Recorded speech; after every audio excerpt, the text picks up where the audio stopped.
할렐루야. 오늘은 6월 25일 목요일입니다. 새벽 예배를 온라인으로 들으시는 모든 성도님들을 주님의 이름으로 환영하고 축복합니다. 다 함께 기도하시겠습니다. 사랑의 하나님, 이 새벽에 깨워주시고 힘 주셔서 하나님을 예배하게 하심에 감사드립니다. 우리의 치열한 삶의 현장 속에서도 하나님의 능력의 말씀, 생명의 말씀으로 오늘을 승리하게 하여 주옵소서. 이 새벽에 부르짖는 심령마다 하늘의 문이 열리게 하여 주시옵고 생수의 강이 솟아나게 하여 주옵소서. 예배의 시종을 주님께 의탁드리며 이 모든 말씀 존귀하신 예수 그리스도 이름으로 기도드렸습니다. 아멘. 오늘 하나님께서 주신 말씀은 신명기 5장 22절에서 27절 말씀입니다. 봉독해 드리겠습니다. 여호와께서 이 모든 말씀을 산 위 불 가운데 구름 가운데 흑암 가운데에서 큰 음성으로 너희 총회에 이르신 후에 더 말씀하지 아니하시고 그것을 두 돌판에 써서 내게 주셨느니라.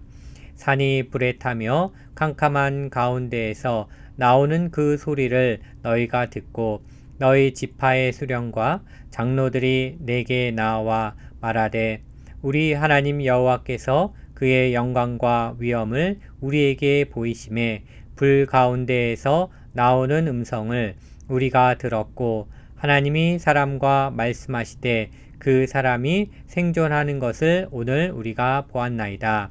이제 우리가 죽을 까닭이 무엇이니까? 이 큰 불이 우리를 삼킬 것이요 만일 우리가 우리 하나님 여호와의 음성을 다시 들으면 죽을 것이라.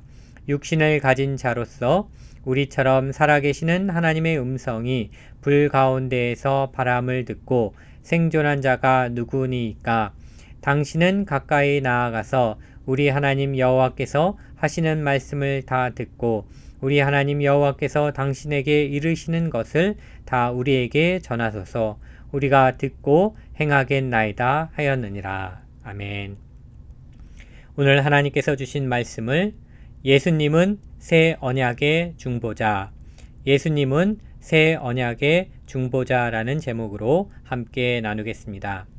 본문은 모세가 호렙산 언약 사건 당시 하나님의 임재와 영광 앞에서 두려움에 사로잡힌 백성들의 요청으로 모세 자신이 중보자적 역할을 수행했던 사실을 보다 자세히 회고하고 있는 부분입니다. 출애굽기 20장 18절에서 21절에서는요, 이렇게 간단하게 기록하고 있습니다. 뭇 백성이 우레와 번개와 나팔 소리와 산의 연기를 본지라 그들이 볼 때에 떨며 멀리 서서 모세에게 이르되 당신이 우리에게 말씀하소서 우리가 들으리이다. 하나님이 우리에게 말씀하지 말게 하소서 우리가 죽을까 하나이다. 모세가 백성에게 이르되 두려워하지 말라. 하나님이 임하심은 너희를 시험하고 너희로 경외하여 범죄하지 않게 하려 하심이니라. 아멘. 그렇습니다. 모세는 출애굽기에 비해서 신명기에서 당시의 일을 자세히 기록하고 있습니다. 결국 본문의 내용을 살펴보면 백성들이 모세에게 호렙산 언약의 중보자가 되어달라고 요청하게 되는 이유와 상황을 자세히 설명하고 있습니다. 모세는 하나님과 이스라엘 백성 간에 맺어진 호렙산 언약의 중보자로서의 역할을 하게 됐는데 그 이유와 상황을 이렇게 자세히 설명하고 있는 것입니다. 그러나 이는 자신의 영광을 강조하기 위함이 아니었습니다. 비록 모세 자신이 하나님의 말씀을 전하는 중보자로서의 역할을 다 했지만 자신이 전달한 율법은 하나님 자신의 말씀임을 강조하기 위해서 이렇게 자세히 설명하고 있습니다. 하나님의 위엄과 영광 가운데 전달된 하나님의 말씀임을 강조하고 있는 것이죠. 이스라엘 백성들도요, 모세가 전해준 율법을 경외함으로 이렇게 말하고 있습니다. 우리에게 전하소서 우리가 듣고 행하겠나이다 라고 말하면서 자발적으로 순종하였다라는 사실을 강조하고 있습니다. 그렇습니다. 모세는 옛 언약의 중보자입니다. 중보자인 모세의 역할은 백성들에게 하나님의 계시를 전달하는 것이었습니다. 그러나 계시의 권위는 모세에게 있는 것이 아닙니다. 하나님께 있습니다. 또한 백성들이 모세를 호렙산 언약의 중보자로 요청하자 여호와 하나님께서는 이를 기쁘게 받으셨습니다. 그 이유는 하나님의 마음에는 항상 예수 그리스도가 계셨기 때문입니다. 예수님이 새 언약의 중보자로서 이 땅에 성육신하시고 오셨습니다. 예수님은 하나님과 사람 사이의 중보자가 되사 죄와 사망 권세를 파하시고 십자가에서 죽으시고 부활하셨습니다. 그런데 성경은 모세가 옛 언약의 중보자라는 사실을 통해서 새 언약의 중보자이신 예수 그리스도를 예표하고 있습니다. 결국 예수님은 새 언약의 중보자이시며 이것이 저와 성도님에게 얼마나 큰 은혜인지를 알기를 원합니다. 이제 본문의 말씀을 통해 저와 성도님에게 주시는 하나님의 메시지를 함께 묵상하겠습니다. 첫 번째, 이스라엘은 하나님의 영광과 위엄 앞에서 두렵고 떨림으로 들었습니다. 첫 번째, 이스라엘은 하나님의 영광과 위엄 앞에서 두렵고 떨림으로 들었습니다. 본문은 이스라엘 백성들이 십계명을 받았던 그때를 회상하고 있습니다.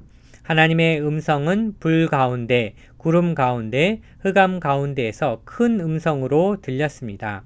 하나님께서 직접 큰 음성으로 십계명을 말씀하셨을 때 하나님은 불과 구름과 흑암 가운데 나타나셨습니다.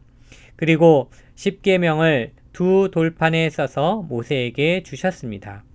여호와 하나님께서 불 가운데, 구름 가운데, 흑암 가운데 큰 음성으로 나타나심에 이스라엘 백성들은 두려워했고 떨었습니다.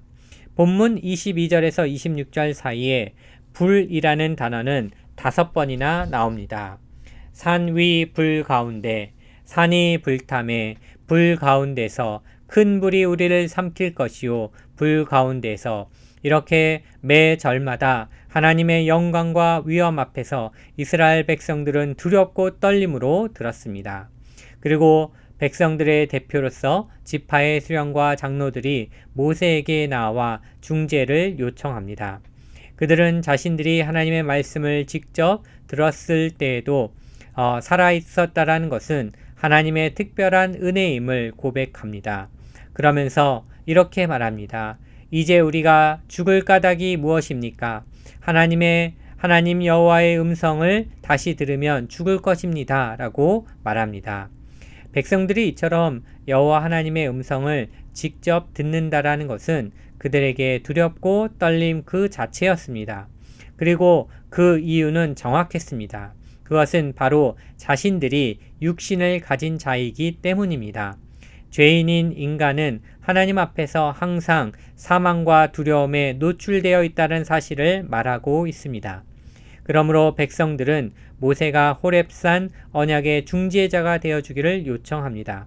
그리고 모세가 전하는 하나님의 말씀을 우리가 듣고 행하겠나이다 라고 말합니다. 이것은 바로 죄인인 인간이 하나님의 영광과 임재 앞에 두렵고 떨림으로 하나님의 말씀을 들어야 함을 가르쳐 줍니다. 그러나 이 시대는 하나님의 말씀을 두렵고 떨림으로 듣지 않는 것 같습니다. 마치 광야 1세대가 여호와 하나님의 큰 음성을 두렵고 떨림으로 들었지만 약속의 땅 가나안 입성을 앞둔 다음 세대들은 하나님의 큰 음성을 경험하지 못했기 때문에 잊어버린 것과 같습니다. 이 시대는 후기 현대주의, 즉 포스트 모더니즘 시대입니다. 진리니 가치니 객관이니 하는 것을 인정하지 않습니다. 오히려 각자 자신의 감정과 판단에 따라 살아가는 시대입니다. 그러기에 하나님을 두려워하기보다 사람을 더 두려워합니다. 하나님을 두려워하기보다 돈과 권력을 더 두려워합니다. 하나님을 두려워하기보다 바이러스를 더 두려워합니다. 그러나 저와 성도님은 사람을 두려워하지 말고 하나님을 경외하기 바랍니다. 돈과 권력을 두려워하기보다 만왕의 왕 만주의 주 대신 하나님을 두려워하기를 바랍니다. 패역한 세대 가운데서도 저와 성도님들은 진리의 말씀을 듣고 생명의 말씀에 순종하여 복된 삶을 살아가시길 간절히 기도합니다. 두 번째, 세상이 두렵고 마음이 떨린다면 우리의 중보자 예수님을 의지하세요. 두 번째, 세상이 두렵고 마음이 떨린다면 우리의 중보자 예수님을 의지하세요. 본문의 말씀에서 모세는 광야 2세대에게 십계명을 다시 가르치면서 과거에 하나님으로부터 십계명을 받았을 때를 회고하고 있습니다. 그것도 아주 자세히 회고하고 있습니다. 이것은 옛 언약의 중보자인 모세 자신의 영광을 드러내고자 함이 아닙니다. 오히려 십계명은 하나님의 영광과 위엄 가운데 친히 하나님의 음성으로 직접 전해주신 말씀임을 전하고 있습니다. 이는 모세가 가르치는 율법이 불과 구름과 흑암 가운데서 큰 하나님의 음성으로 전해진 하나님의 말씀임을 강조하고 있습니다. 당시 하나님의 영광과 위엄을 경험한 이스라엘 백성들은 하나님의 음성을 다시 들으면 죽을 것 같다고 했습니다. 큰 불이 우리를 삼킬 것 같다라고 말했습니다.